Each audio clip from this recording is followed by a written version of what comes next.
सरकारी फैसलों की समझ और व्याख्या करने के अलावा वकालत में शक्ति के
भाई साहब हिलाओ मत प्लीज।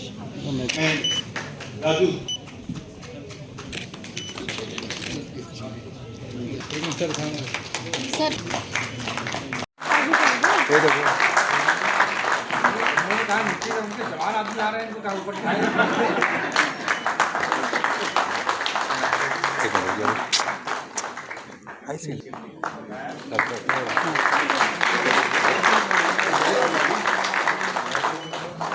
सर इधर बीच बीच बीच में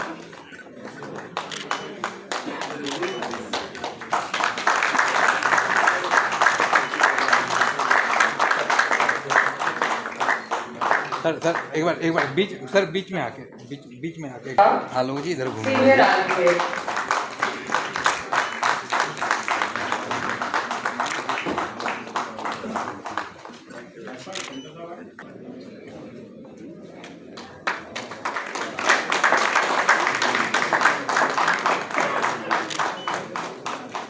आइए थोड़ा बीच में आइए। Mr. Yogendra Singh Tawar, ex-president of Rajasthan, HCBA, sir बीच में advocate Rajasthan High.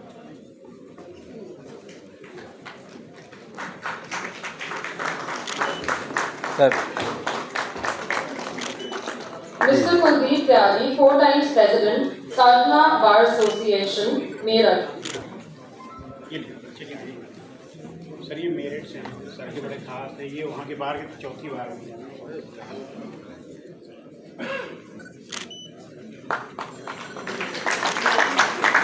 Mr. Charanlal Sahu, advocate. Sir सामने देखो आलोक जी थोड़ा नजदीक।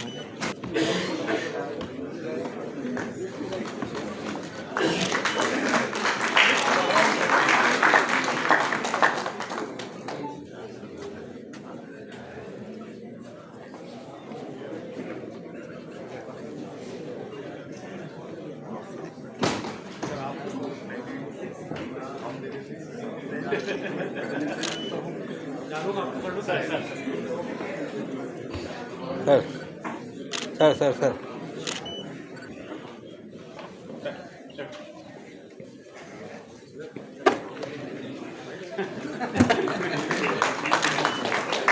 Mrs. K.D. Bharati Upadhyay, advocate on record, Supreme Court of India. आगे नाम अनाउंस करते हैं। Mr. Ankur Prakash, advocate on record, Supreme Court of India. Alok ji Nikhilesh Ramachandran, advocate on record, Supreme Court of India. Sir थोड़ा और आगे हैं क्या?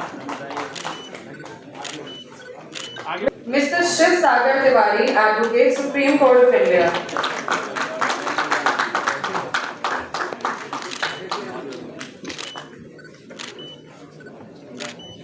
Mr. Rashid Sayyed.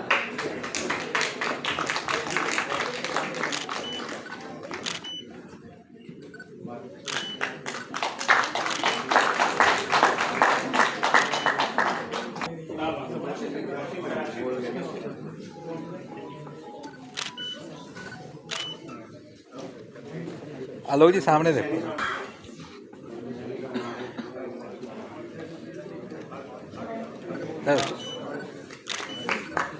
Advocate.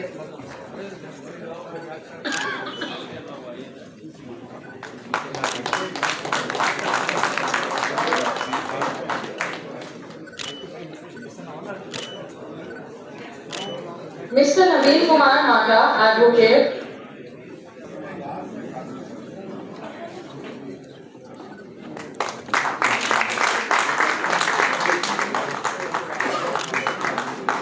Mr. H.S. Kohli, Advocate. Mr. D.S. Kohli, Advocate. ये साहब का भी ले जाओ हाँ ये साहब का भी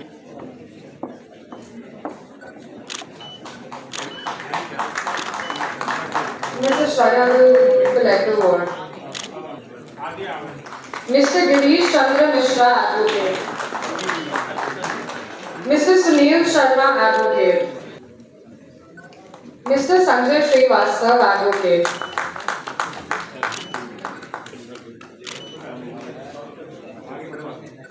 Mr. Pradeep Kumar,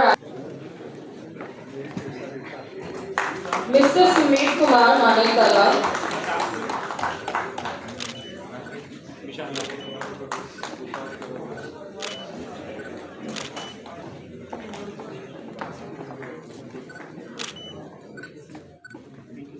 Mr. Ashwini Kumar Rangona, Advocate.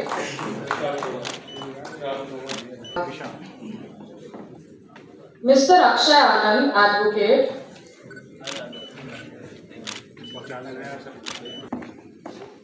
Mr. D.K. Tyagi, Advocate. Mr. Ravish Dera will be collecting the award on his behalf. Srimati Santosh Mishra, Advocate. Srimati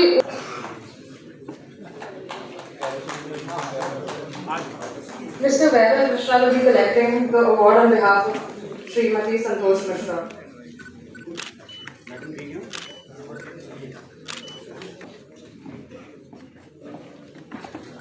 Srimati Urmila Nautiyal, Advocate.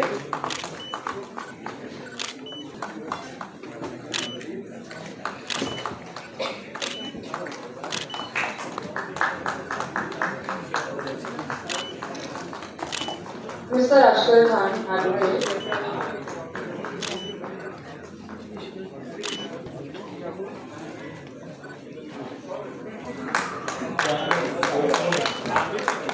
Mr. Anil Kumar Gira, Advocate.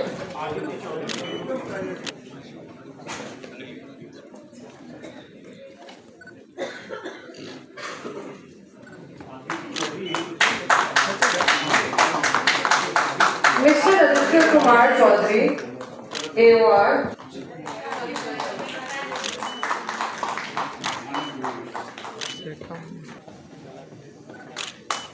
Mr. Kaushal Kishore Lal Varman, Advocate, Supreme Court of India.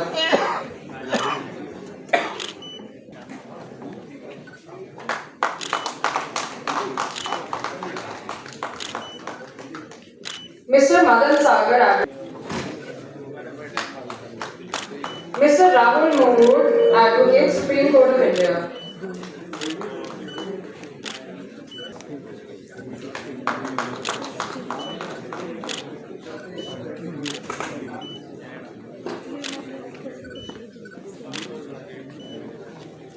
Mr. Sanatana Krishnan, Mr. Aditya, Mr. Vinod and Bharadwaj, Mr. Pradeep Sharma, Advocate.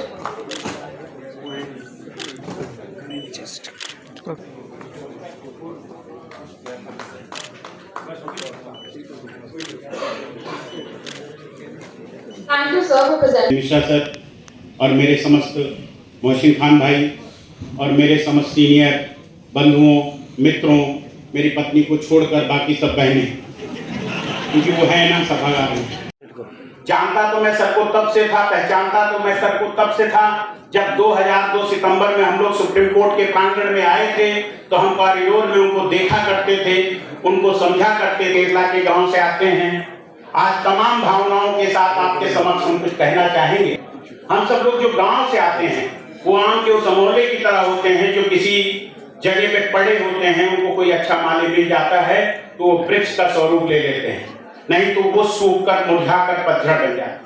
लेकिन इस बात की भी guarantee है कि अगर वो अमूल्य व्यवस्थित होकर वृक्ष का रूप लेते हैं तो वो सबसे अच्छे फलदार वृक्ष बनते हैं और सबसे अच्छे मीठे फल उन्हीं अमूलों से प्राप्त किया जा सकता है।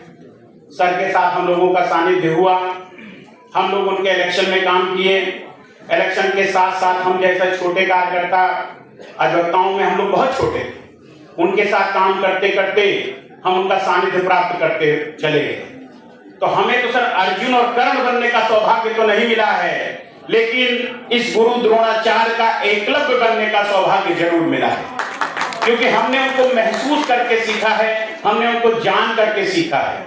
और जब तो एक छोटा सा प्रकरण, क्योंकि माइलॉर्ड को बहुत व्यस्तता है और माइलॉर्ड को दूसरे एक बहुत महत्वपूर्ण कार्यक्रम में जाना है, लेकिन हम लोगों के बीच में वो आए हैं और सिर्फ आधा घंटे का समय है आपके पास यहाँ पे आज इस सभागार में। मैं एक प्रकरण सिर्फ आपको इसलिए बताना चाहूंगा कि उससे मेरा और सर का एक अटूट रिश्ता बना, और उसके साथ आज इस सभागार में जो लोग बैठे हैं इनमें कम से कम 50 लोग ऐसे हैं कि उस एक घटना के बाद सर के साथ उनका आत्मीय संबंध बना है। इसमें आज हमारे बीच में योगेंद्र सिंह कंवर साहब हैं, जयपुर बार के प्रेसिडेंट रहे, हाईकोर्ट बार के कुलदीप त्यागी जी हैं, सर मेरठ बार के प्रेसिडेंट हैं। ऐसे तमाम लोगों के साथ सर का एक बहुत गहरा संबंध बना था। वो ऐसे बना कि जब 14 में इस देश में तमाम चीजें चल रही थी तो अधिवक्ताओं के लेकर सर ने एक प्लान किया कि हम लोग एक गैर राजनीतिक संगठन के द्वारा इस देश के उड़वी होने वाले प्रधानमंत्री का कार्यक्रम करते हैं तालकटोरा में। और सर अधिवक्ताओं के लिए तालकटोरा में कार्यक्रम करना अपने आप में एक अद्भुत और अविस्मरणीय कल्पना थी। जब सर ने मेरे समक्ष ये चीज लाए तो हम तमाम लोग, आधेर सिंह कसाना भाई साहब बैठे हैं, ऐसे तमाम लोग बैठे हैं जो सर के साथ उस मीटिंग में थे। हम सब लोगों ने तय किया कि ये कार्यक्रम हम करेंगे, और एक कार्यकर्ता के रूप में मैं भी अपना एक गिलहरी प्रयास राम सेतु की तरह उसमें देने लगा। सने सने जब वो कार्यक्रम की डेट नजदीक आती है तो मुझे कभी उम्मीद भी नहीं थी कि इतने बड़े मंच पर मुझे मंच मिलेगा। कारण क्या था कि सब लोग बार के पदाधिकारी उस कार्यक्रम को कर रहे थे, लेकिन जब रात में मुझे मेरे एक मित्र हमारे साथ सेक्रेटरी है नीरज जी ने बताया कि सर ने तुम्हारा नाम अकेले प्रस्तावित किया है कि आप लोग 100% मंच पे रहेगा। तो उस दिन मेरे को ऐसा महसूस हुआ कि इस महान शख्सियत के हृदय में मेरे लिए छोटा सा स्थान बन गया है, और उस स्थान को जो मैंने सृजित किया उसके बाद उन्होंने मेरे को गढ़ना शुरू किया। सबसे पहले उन्होंने मेरे अंदर एक कल्पना जगाई कि आपको बार का चुनाव लड़ना है। उसके बाद मैं अपनी बार में चुनाव लड़ा, चुनाव जीता, और उसके जीतने के बाद की जो पार्टी हुई है वो आज भी मेरे मित्रों में, मेरे इस बड़े बुजुर्गों में, सब में वो ऐतिहासिक पार्टी है जो सर ने अपने दरवाजे में दी थी। इतनी बड़ी बात इसलिए कहना चाहूंगा कि एक सुदूर प्रतापगढ़ के छोटे से गांव से आया हुआ व्यक्ति जब सुप्रीम कोर्ट में वकालत करता है तो उसने कभी परिकल्पना भी नहीं की थी कि भारत का पुरोधा विधि के क्षेत्र का सबसे बड़ा नाम आपको अपने आंगन में बुलाएगा। और हमें ही नहीं, मेरे समस्त मित्रों को अपने आंगन में उन्होंने बुलाया, और उसके बाद उनके मार्गदर्शन में हम लोग बहुत काम किए। आज गुजरात से आए हुए होंगे डॉक्टर नरेंद्र अमीन साहब, उस केस में भी हमने सर के साथ बहुत काम किया।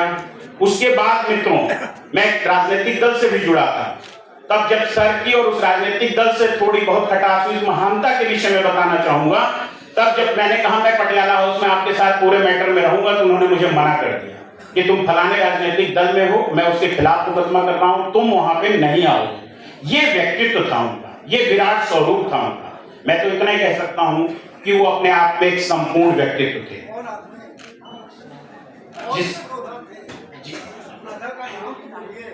जनाब, जिनके लिए आज आप इस सभागार में आए हैं, आदरणीय स्वर्गीय सीनियर एडवोकेट राम जेठमलानी जी। मित्रों, इस विषय पर भी ध्यान दीजिएगा, क्योंकि मेरा इतना शब्दों से आप समझ गए होंगे उनके विराट स्वरूप को, आप सब लोगों ने महसूस भी किया है। इस विषय को ध्यान दीजिएगा, ये विषय उनके द्वारा उनके मुख से निकला हुआ शब्द है, और डिक्टो यही शब्द मेरी डायरी में लिखा हुआ था। इन्होंने ये कहा था कि अधिवक्ताओं का रोल होता है सत्ता और सरकार के बीच संतुलन को बनाए रखना। आज मेरा विषय वही है, और इस विषय पर मैं अगर बोलूंगा तो सूरज को दिया दिखाना जैसा हो जाएगा, क्योंकि आज हमारे बीच में आदरणीय विक्रमजीत बनर्जी साहब हैं जो इस विषय में बहुत अच्छे से प्रकाश डालेंगे। आदरणीय my Lord justice CD Singh साहब हैं जो इस विषय पे बहुत अच्छा प्रकाश डालेंगे। मित्रों, मैं सिर्फ इतना कह सकता हूं आप सबसे कि आज जो ये श्रृंखला शुरू हुई है, जो हम अपने द्रोणाचार्य को आज अपनी श्रद्धांजलि देने के लिए यहाँ पर एकत्रित हुए हैं, आप सबके सहयोग से और आप सबके मार्गदर्शन पे दिन प्रतिदिन ये उत्तरोत्तर जिसको कहते हैं वो आगे हम बढ़ते जाएंगे और इसी कड़ी में हर साल हम कुछ नया करते जाएंगे। मैं आप सबको बहुत बहुत धन्यवाद देता हूं, मंच को भी कि आपने हम पर भरोसा किया, और आप सबको भी बहुत बहुत धन्यवाद है कि आपने हमारे बुलावे को और सर के स्मृति में आप सब लोग यहाँ पर एकत्रित हुए इन्हीं शब्दों के साथ, क्योंकि कहने सुनने को बहुत कुछ है मित्रों, और मैं तो कहते रहता हूँ, आप ही के बीच में रहता हूँ, तो ये अपने शब्दों को विराम देता हूँ। बस इतना कहते हुए कि संकल्प और विकल्प के बीच में बहुत बड़ा अंतर होता है। लोगों को जब विकल्प मिल जाता है तो वो संकल्प को भूल जाते हैं, लेकिन आदरणीय स्वर्गीय राम जेठमलानी सीनियर एडवोकेट साहब ने बहुत से संकल्पित सिपाही छोड़े हैं अपने, उन्हीं संकल्पित सिपाही में से एक मैं भी हूँ, सौरभ भाई भी बैठे हैं, ऐसे कई आज से सुन के आए हैं जो हम लोग संकल्पित होकर ऐसे विषयों पर आपके बीच में भविष्य में भी सर के नाम पर आते रहेंगे। दूसरी चीज, आज हमने सर दिल्ली की बात से, दिल्ली में जो भी एडवोकेट्स हैं उनमें जो भी अच्छे काम वकालत के अतिरिक्त भी करते हैं, कुछ सीनियर, कुछ जूनियर, कुछ एडवोकेट ऑन रिकॉर्ड, उन सब में ऐसे 56 नामों को भी हमने आज संकल्पित किया है, जिनको सर के नाम पर आज हम यहाँ पर पुरस्कार देंगे, लाइफ टाइम अचीवर्स अवार्ड देंगे। इन्हीं शब्दों के साथ मैं अपने शब्दों को विराम देता हूँ। बहुत बहुत धन्यवाद।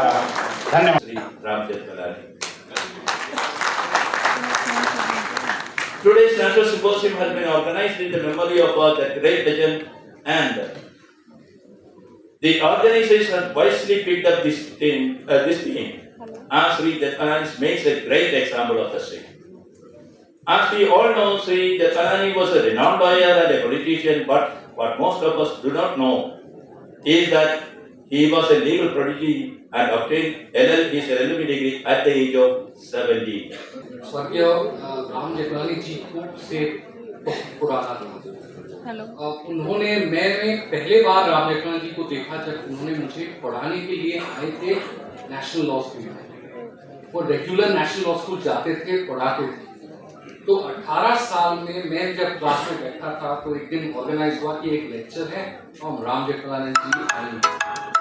तो उस दिन उन्होंने अपने जो बहुत अच्छे बोलते हैं, तो उस दिन मैंने उनको देखा कि उसके topic on constitution and secularism के एंड आर्टिकल 25 के उन्होंने जो अपने जो कहना था, वक्तव्य था, उन्होंने जो अच्छे तरीके से था, I think change the course of my life. मुझे और कंप्लीटली अलग तरीके से कैसे ये संविधान देखना है उन्होंने मुझे दिखाया। और एक 18 साल का लड़का जब in front of brilliant bright personality like Ram Jethmalani देखता है तो उसके पूरे जैसे जीवन बदलता है। So in a way that where I am in my journey in the profession, I dedicate it to Ram Jethmalani साहब। राम जेठमलानी साहब की है, he was known as Ram, हम लोग को राम के नाम से बुलाते हैं, और आज तो राम का दिन है, टाइम चल रहा है, तो आलोक जी ने ये फंक्शन इसीलिए किया है।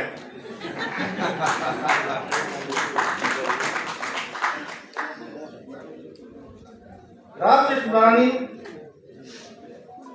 एक ऐसे शख्सियत, बहुत बड़े वकील थे, एक अच्छे ह्यूमन बीइंग भी थे, और जब वो कोर्ट में बहस करते थे तो उनकी आवाज, I have seen 90 years old person,